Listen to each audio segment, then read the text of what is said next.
C'est parti pour cette édition du soir, les titres. Défilé du 4 avril, le chef de l'État à Thiès a réaffirmé sa volonté de décentraliser l'événement dans les régions. L'objectif est de matérialiser l'équité territoriale. Dans cette édition également à Matam, à Canel plutôt, où les populations ont également défilé lors de ce 4 avril.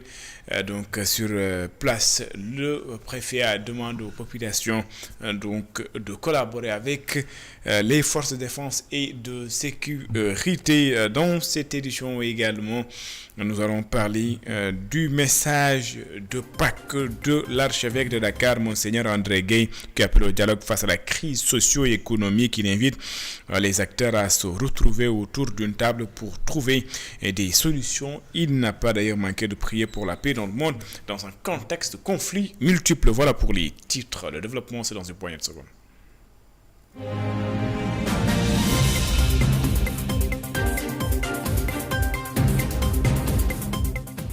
Bonsoir et bienvenue. Fête du 4 avril, le chef de l'État réaffirme sa volonté de décentraliser le défilé dans les régions. L'objectif est de matérialiser l'équité territoriale. Le chef de l'État magnifie l'excellent travail de l'armée dans le cadre des préparatifs des Jeux Olympiques de la jeunesse. Dakar 2026, il salue également les relations entre le Sénégal et le Gabon, invité d'honneur cette année. Le chef de l'État que nous écoutons. Nous avons assisté à un défilé impeccable ici à Thiès, cité du Cayor, symbole de dignité et du refus de l'asservissement. Le Cayor fut en effet un des bastions de la résistance contre la domination coloniale et un acteur de premier plan des mouvements pour l'indépendance. C'est alors tout un symbole pour moi de commencer par Thiès, l'ère des défilés décentralisés que j'ai initié dans le cadre de la politique d'inclusion nationale et d'équité territoriale.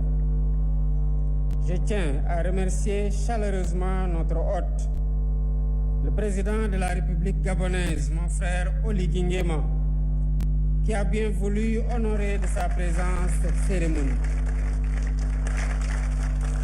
Monsieur le Président, nous sommes particulièrement ravis de votre participation à cette fête en qualité d'invité d'honneur. Le choix sur vous traduit la qualité exceptionnelle des relations d'amitié cordiale et de coopération conviviale entre le Sénégal et le Gabon. À travers le thème de cette édition, les forces de défense et de sécurité, partenaires des Jeux Olympiques Dakar 2026, vous perpétuez une tradition si chère à vos devanciers et à la nation tout entière. Je salue votre mobilisation en perspective de ces Jeux. Elle est totale et rassurante, avec un dispositif de sécurisation complète des différents sites retenus, afin de garantir la sérénité de cet événement historique en terre africaine. Le maire de Thiès, Babacar Diop, qui se dit satisfait donc du défilé, mais également de l'organisation l'organisation de la fête de l'indépendance dans la ville de Thiès. Il estime que l'organisation a été parfaite malgré le délai qui était très court. Thiès, selon lui, a su montrer à la face du monde que la ville pouvait le faire. Et je vous propose d'ailleurs de l'écouter. Il est ici au micro d'Isidore Alexandre Sen et de Samba Fall. Un homme satisfait. Satisfait et donc pour la belle organisation du défilé de ce matin. Au début de la décision du président de la République, les plus sceptiques avaient dit qu'il y a de la précipitation dans la décision. Thiès n'était pas prêt. Pourquoi prendre une décision aussi importante à moins de 65 jours de l'événement? En 60 jours, nous nous sommes mobilisés pour montrer devant la face du monde, devant l'Afrique, devant les Sénégalais, que Thiès avait la capacité d'organiser plus qu'un défilé. Aujourd'hui, sans nul doute, Thiès, le Sénégal avait l'habitude de fêter l'indépendance. Mais ce 4 avril-là de 2026 va entrer dans l'histoire en termes d'organisation, mais surtout en termes de mobilisation et d'affluence. Les populations se sont appropriées la fête nationale d'indépendance. Depuis une semaine, elles sortent partout, elles accueillent des hôtes, elles partagent dans la joie, dans la paix, en montrant leur fierté d'être thiessois, en montrant leur fierté d'accueillir cette fête. Et c'est ce qu'elles ont fait hier en accueillant le président de la République. Aujourd'hui, depuis l'aube, les populations ont envahi l'Avenue Caen pour venir suivre les festivités. Elles ont partagé avec les autres, elles ont partagé avec tout le monde. Aujourd'hui, je veux dire merci aux populations de Thiès. Thiès a rempli sa mission. Thiès a été à la hauteur de son rang et je ne cesse de rappeler le rang de Thiès, la place de Thiès, c'est d'être toujours à la première place. Aujourd'hui, Thiès a montré qu'elle est la première ville du Sénégal. Et puis à Louga également, à l'occasion de la célébration du 66e anniversaire à l'accession de notre pays à la souveraineté internationale, le gouverneur a officiellement annoncé la célébration du cinquantenaire de la région. Et Louga a été érigée en région en 1976 par le président Abdou Diouf.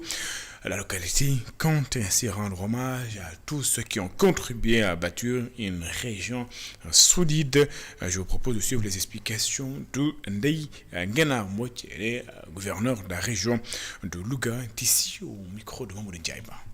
Je voudrais profiter de cette tribune pour vous annoncer que notre région s'apprête à célébrer un événement d'une importance particulière, le cinquantenaire de sa création. Un demi-siècle d'histoire, de construction administrative, de développement économique et social, mais aussi un demi-siècle d'engagement et de sacrifices consentis par les populations et les autorités qui se sont succédées à la tête de cette région. La célébration de ce cinquantenaire sera un moment de mémoire, de reconnaissance et de projection vers l'avenir. Ce sera l'occasion de rendre hommage aux pionniers, aux autorités administratives, aux élus territoriaux, aux forces vives, aux femmes, aux jeunes et à tous ceux qui ont contribué, chacun à sa manière, à bâtir et à faire progresser cette belle région. Le département de Kanel a également célébré la fête de l'indépendance. Retenez que lors de cet événement, le préfet a donc estimé avoir impliqué toutes les couches, y compris toutes les couches. Donc, le préfet qui a salué le sacrifice consenti par les forces de défense et de sécurité au profit des populations. Il invite également l'ensemble des populations à collaborer avec les forces de défense et de sécurité pour lutter contre l'insécurité dans cette zone. Je vous propose de suivre ce compte rendu signé à Amadou Mardiallo.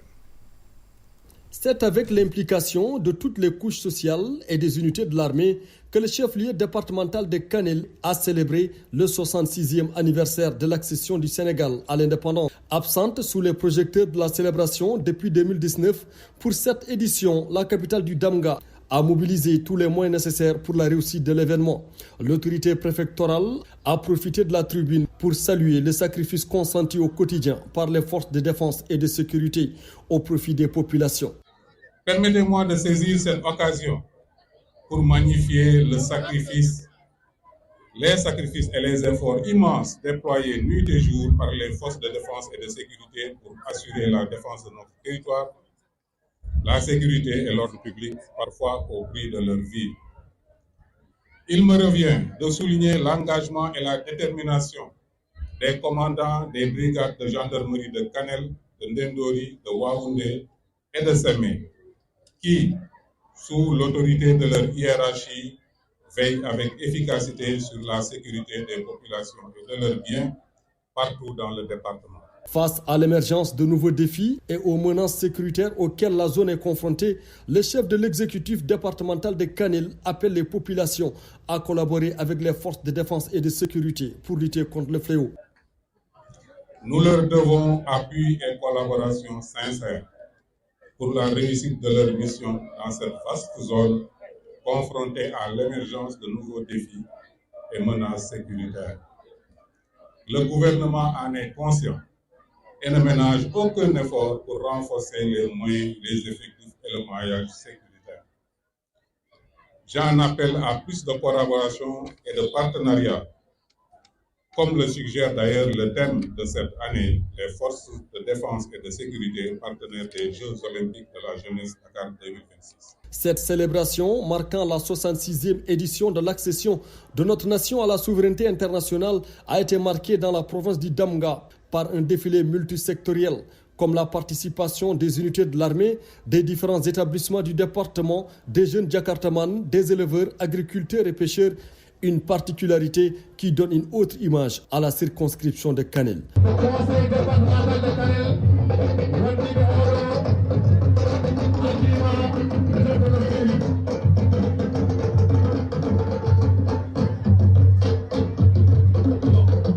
À Matam, c'est le gouverneur de la région qui a présidé la célébration de la fête de l'indépendance. Cette année, le gouverneur de Gorgol, en Mauritanie, a été invité d'honneur. Le gouverneur de la région de Matam lui a salué le rôle des forces de défense et de sécurité. Il a également rendu hommage à ces derniers. Je vous propose de suivre les explications de Saïd Dia, gouverneur de la région de Matam, et des tissus micro d'Amadou Mardion.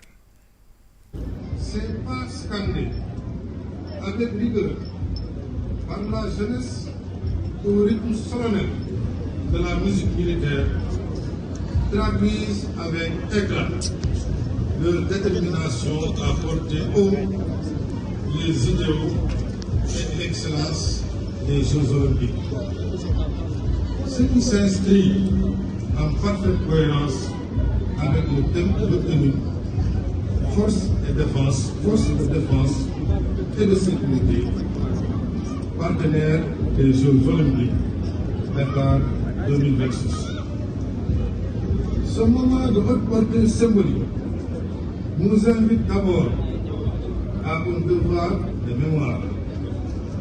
Nous rendons à cette occasion un hommage appuyé à toutes celles et à tous ceux qui, par leur courage, leur abnégation et leur sens élevé du sacrifice, ont contribué à la conquête de notre indépendance. Face aux défis contemporains, qu'ils soient sécuritaires, économiques, environnementaux ou sociaux, notre réponse doit être collective, résolue et solidaire. Plus que jamais, l'unité nationale constitue notre principale force. C'est dans le rassemblement, le dialogue et la discipline que nous continuerons à bâtir un Sénégal prospère, juste et inclusif. Mesdames et messieurs, je voudrais en cette occasion solennelle saluer l'engagement de nos forces de défense et de sécurité, garante de notre souveraineté et de la stabilité de notre pays. L'arrondissement de Niassia, c'est en Casamance, a également célébré la fête de l'indépendance à Djalang. Retenez que c'est dans une ambiance marquée par la forte mobilisation des populations, des autorités administratives, sécuritaires. Le sous-préfet Moussa Aliba s'est félicité du bon déroulement de cet événement qui a réuni des forces de défense et de sécurité civiles, organisations communautaires autour d'un défilé civil et militaire réussi. Je vous propose de suivre ces explications. Moussa Aliba, il s'appelle sous-préfet de Niassia. Il est ici au micro d'Assanba. Matérialisé dans l'arrondissement de Niassia. Nous avions des populations déplacées de retour. C'était pour moi une occasion de réunir tout ce beau monde pour vivre ces événements au niveau de cet arrondissement, à l'instar des autres régions du Sénégal. Nous avons l'habitude de tenir chaque année avant la célébration de la fête du 4 avril un comité local de développement. C'est à travers ce comité que le choix s'est porté sur l'Iran, parce que l'année dernière, l'événement avait eu lieu au village de Nampor. Il y avait des années, on l'avait célébré à Kagit, à Brin et à Bandial. Mais cette fois-ci, la zone d'Essil n'avait jamais abrité la fête de l'indépendance. Raison pour laquelle, avec le comité local de développement, les gens ont pensé cette fois-ci il faut délocaliser cet événement au niveau de Djalan, qui fait partie de la zone d'Essil. Et aussi c'est une occasion pour nous aussi de rapprocher l'administration des populations. Parce que les populations déplacées, il faut aller vers elles, qu'elles sentent exactement tout ce qui se passe au niveau national. Elles aussi, elles peuvent vivre les mêmes événements. Et vraiment, c'est très très bien passé. Je félicite les forces de défense et de sécurité. Parlons des fêtes de Pâques avec ce message de Pâques de l'archevêque de Dakar, Monseigneur André Gueye, qui appelle au dialogue face à la crise socio-économique. Il invite les acteurs à se retrouver autour d'une table pour trouver des solutions. Il n'a pas manqué de prier pour la paix dans le monde dans un contexte de conflits multiples. Monseigneur André Gueye, archevêque de Dakar, que je vous propose d'écouter. Servir notre pays dans la paix, c'est faire des choix qui visent la paix. C'est ne pas laisser nos ambitions et nos intérêts personnels ou partisans l'emporter sur le bien commun et sur l'intérêt général. C'est assumer nos devoirs et nos responsabilités avec honnêteté, quelle que soit notre position dans la société ou dans l'État. J'invoque la paix du Seigneur Jésus ressuscité sur ceux et celles qui sont victimes innocentes de dénonciations et de calomnies portant atteinte à leur intégrité, à leur dignité et à leur honorabilité. J'invoque la paix de Jésus sur ceux et celles qui demandent et attendent que justice leur soit faite. J'invoque la paix de Jésus ressuscité sur notre pays, secoué par maintes crises sociales, en appelant au dialogue honnête et sincère, à l'ouverture et à l'écoute mutuelle et respectueuse des acteurs, au respect des institutions et des personnes qui les incarnent pour la préservation de la paix sociale et de l'intérêt général. J'invoque enfin la paix de Dieu avec vous, frères et sœurs, dans la foi en Dieu.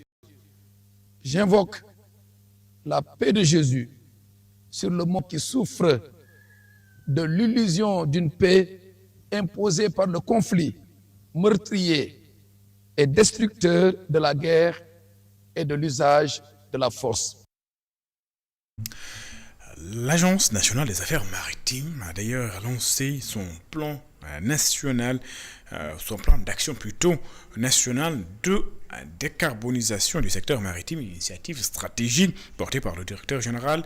L'objectif est de concilier le développement économique, l'exploitation des ressources offshore, mais également la préservation de l'environnement marin dans un contexte d'intensification des activités portuaires et énergétiques au Sénégal. Je propose sur les explications de Bekay Diop, directeur général de l'ANAM. Il est ici au micro de Chamagat Bay.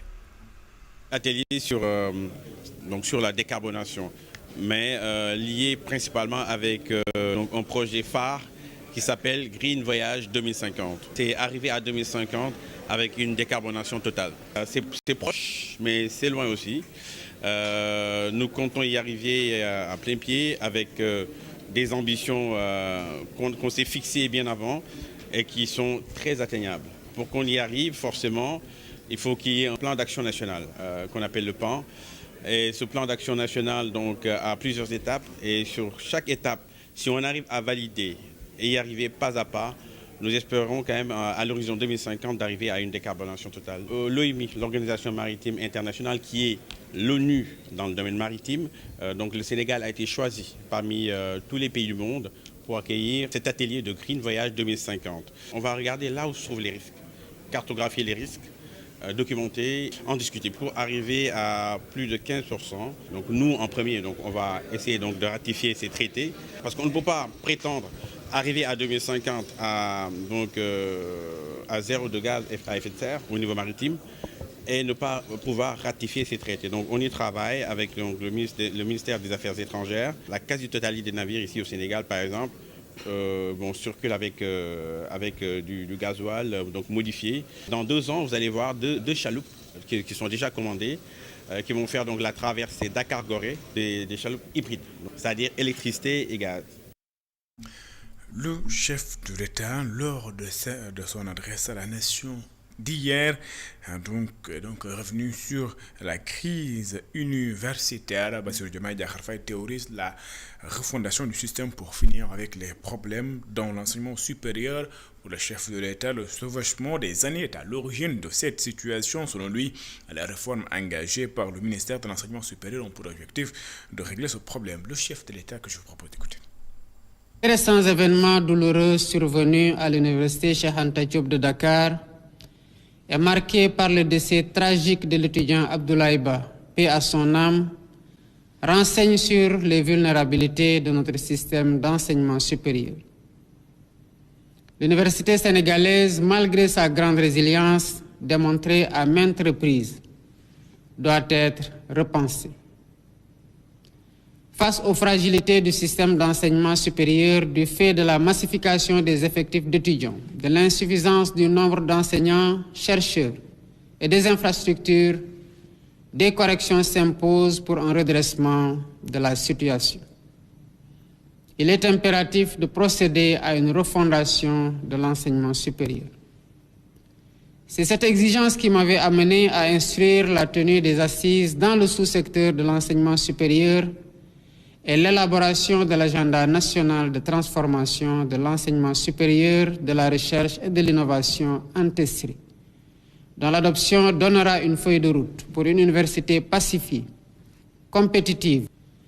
La crise universitaire actuelle sur la question des allocations d'études, liée en partie au dérèglement du calendrier académique, a conduit l'État du Sénégal à conclure des contrats de performance avec toutes les universités publiques en vue d'un retour définitif à une année universitaire normale. Les réformes systémiques engagées dans le cadre de la refondation curriculaire visent à repenser dans son ensemble notre modèle éducatif et de formation, afin qu'il soit d'une part fondamentalement enraciné dans nos langues, notre culture, nos traditions et nos valeurs, et d'autre part qu'il prépare notre jeunesse à la maîtrise de compétences et de connaissances scientifiques et techniques, notamment le numérique et l'intelligence artificielle. Visite de terrain du directeur général de la SAED à Matam, Alassane Ba, qui était dans le département de Matam et de Kanel. Il a d'ailleurs visité les travaux de pistes de production sur l'axe Soligo, Bou et les périmètres agricoles Bou et Matam. Le directeur général de la SAED se dit rassuré de l'état d'avancement des travaux et salue l'engagement des producteurs de la zone. Amadou Martial. Le directeur général de la SAED enchaîne ses visites de terrain dans le nord-est du pays. Après l'étape de Bakel, Alassane Ba s'est rendu dans la commune de Ourossidi, dans le Danemayo Sud, pour évaluer les travaux des pistes de production en cours sur l'axe Soringo-Bo. Satisfait de l'exécution des chantiers, le patron de la SAED se dit rassuré. D'abord, au niveau des pistes, nous avons 37 km de pistes rurales à réaliser. L'entreprise a réalisé autour de 85%. Mais j'étais là également pour secouer l'entreprise. Je leur ai demandé de tout faire pour véritablement terminer donc, ces ouvrages, donc ces pistes, dans les délais, mais avec la qualité requise également, donc, notamment par rapport au cahier de charges. Donc je les encourage, je les félicite à continuer dans ce sens. L'autre aspect également des chantiers, c'est la remise en état de tous les périmètres donc, qui étaient dans une situation de dégradation avancée. Là également, on a remarqué qu'il y a une révolution qui est en train de s'opérer au niveau de ces aménagements, avec la réalisation de ces canaux maçonnés. Au casier agricole de Bou, où le calendrier culturel de la contre-saison chaude a démarré à temps, le directeur général de la Société des aménagements agricoles a salué l'engagement des agriculteurs de la zone, vu les efforts déjà entrepris par ces derniers. Ça veut dire que véritablement, au niveau de Bou, dans la commune de Ourossidi, les producteurs sont engagés pour accompagner l'État dans sa politique de souveraineté alimentaire. C'est vraiment ce que je peux noter au niveau de Béou. Je les encourage, je les félicite pour continuer dans ce sens. Au niveau également de la commune de Matam, ce que nous avons vu également en termes de mise en valeur, le repiquage a démarré.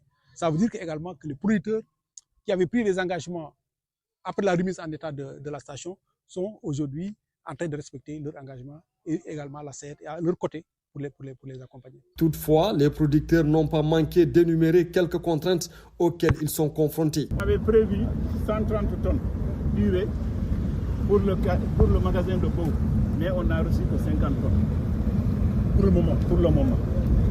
Donc pour le DAP, c'est 45 tonnes qui étaient prévues pour le magasin de Beau et on a reçu 44 tonnes. Donc aujourd'hui notre problème c'est l'urée. Le groupement d'intérêt économique Khalatou Djigeni de Diamaguène Sicap Mbao liste les difficultés auxquelles font face les femmes, manque de financement, mais également absence de projets structurants pour la promotion de l'autonomisation des femmes. Ndeye Guigane Diouf interpelle les autorités par rapport à leur situation. Elle est la présidente du groupement d'intérêt économique Khalatou Djigeni de Diamaguène Sicap Mbao. Il est ici au micro de Cheikh Maguette Maye. On a besoin de coups de main, même pas de coups de pouce. Parce que qui dit la femme dit la société. Et tout le monde sait que la femme, elle est brave. Peut-être elle n'a pas assez de force pour réaliser certaines choses. Mais elle a beaucoup de bonnes idées. La femme opte toujours pour le développement, pour son avancement. Comment je vais faire pour que mes enfants réussissent? Comment je vais faire pour aider mon mari sur certaines tâches? Donc, qui aide la femme aide la société. Qui aide la société aide le pays. On lance un appel solennel à Monsieur le Président de la République, Président Bassirou Diomaye Diakhar Faye. Un appel à Madame Maïmouna Dièye, ministre de la Femme. On lance un appel solennel à Maman Marie-Khone Faye. Et c'est ce que je dis, quand tu te réveilles à 4h30 du matin, tu croises les femmes. Minuit, c'est les femmes qui se couchent tard.